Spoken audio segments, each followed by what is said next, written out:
Xo'p, yig'ilib qolgan mashinalarni bitta-bitta sizlarga obzor qilib beramiz. Kimga qanaqasi kerak bo'lsa murojaat qilaversizlar. Videoni boshdan aytamiz akalar.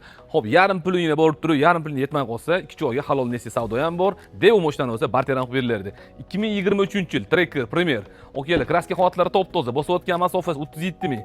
Xo'p, Eva kortashab qo'yilgan zavodskiy chexollar zo'r turibdi. O'zingizlar ham ko'rsanglar bo'ladi. Buni narxini 15500 yilga qilib beriladi. Xo'p, yarmi puli bor, yarmiga pul yetmay qolganlarga halol Nexia savdo qilib beriladi. Xo'p, arzonchiroq budjetli mashina xohlagan uchun Spark bor, 2014. Xo'p, mashinani 4050 baholangan. Diskalari bor, tayinlov fursatnomalari bor, texnik holatlari yaxshi, kraska holatlari tomdan past u yo'g'ida bor deyildi. Tomdan pastiga ham egalar rozilar. 4050 dollarga. Xo'p, okalar, Nexia 2 1.6 super kontener. Bosayotgan masofasi bitta ko'raylik, yolg'on ma'lumot ketib qolmadi. 216 ming kilometr masofani bosayotgan 1.6 super kontener. Yili necha edi buni? 2015. Xo'p, kuzovi 16.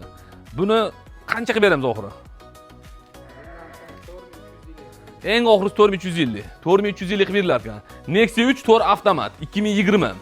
Xo'p, tonirovka qilib qo'yishibdi. Oldiga ham gerplaboy zo'rin to'qib qo'yilgan, beton bo'lib turibdi. Salon holatlarini ko'rsangiz, salonlar ham zo'r. Bosayotgan masofasi buni 141 ming kilometr masofani bosib o'tibdi. Multirol taqib qo'yilgan. Xo'p, deflektorlari bor. Kraska holatlari 35-40% atrofida.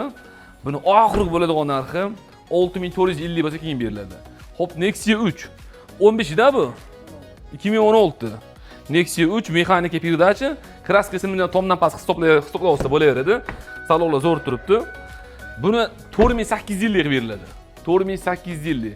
Video ostida telefon nomerlarini qoldiramiz. Kimga qaysi mashina kerak bo'lsa, telefon qilib to'liq ma'lumot olsanglar bo'ladi.